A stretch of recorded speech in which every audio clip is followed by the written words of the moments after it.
Hi everybody, today I want to talk about the 3 different tiers of grass in D5 render. I'm going to talk about when you'd use each, how to make it, and how to make your projects look more realistic with some tips. So let's get started. So the first tier I'll talk about is the typical grass landscape material. And the problem with it is it's not the most realistic. So this is usually used for things that are super far away where you don't need the 3D grass mesh. It looks good from like far away, but up close you'll see the displacement map. It kind of looks super muddy and gross. And basically how you would do this is if you were to go over to your assets, go to materials, and grab some sort of grass material like this and paste it, you'll see it's just a simple 2D texture with a little bit of displacement, and you're only able to customize it with the height. And as you can see, it gets like super blurry and kind of gross, right? The next tier, in my opinion, is the 3D grass function. So if you're not familiar with what that is if I go over here and I select this plane here, I can actually spawn 3D grass directly on it by using the grass template. So if I click this, it's going to generate 3D grass, right? And this is nice because now it's an actual mesh.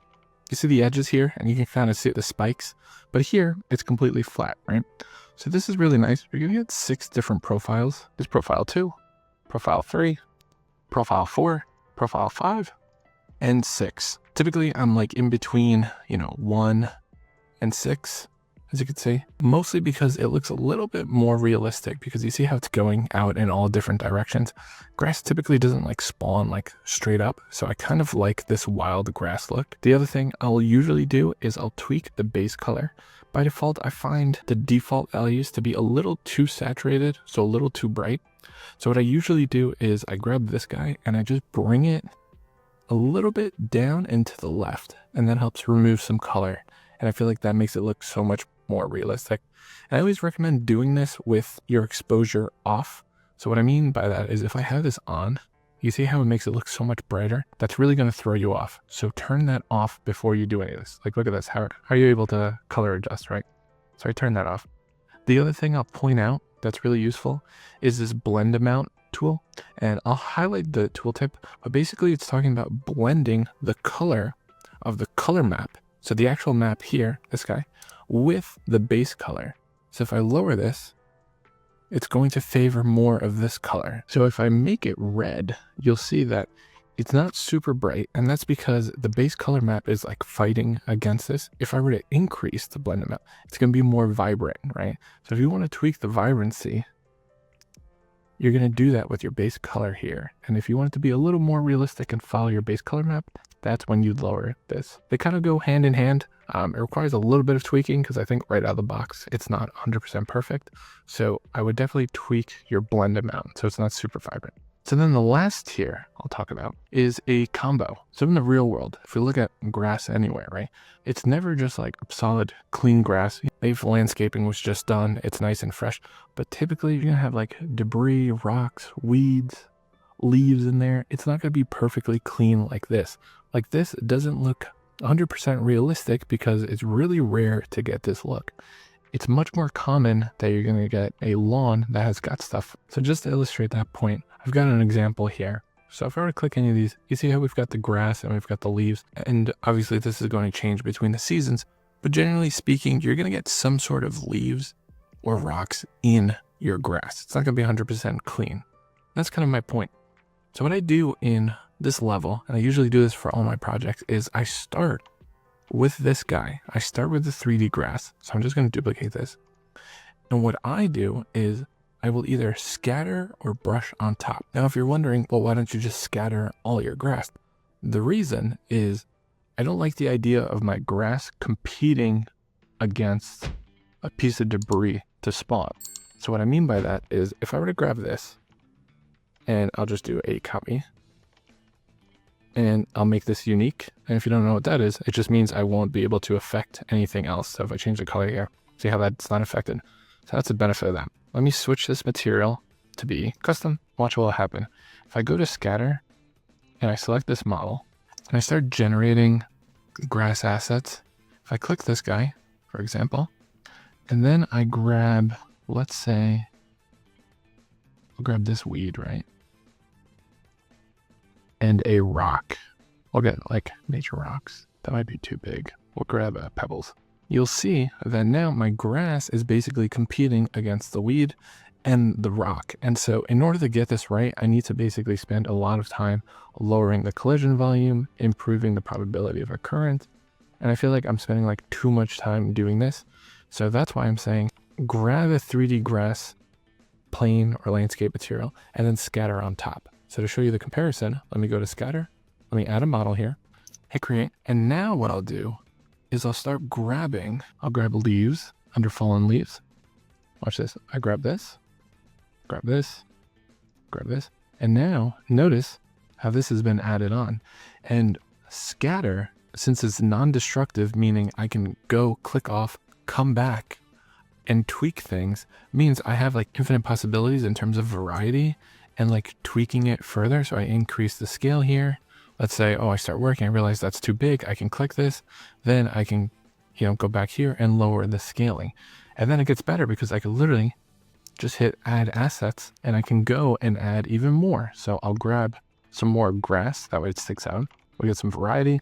So I can add this guy, we'll add this guy, and like some dead grass pieces.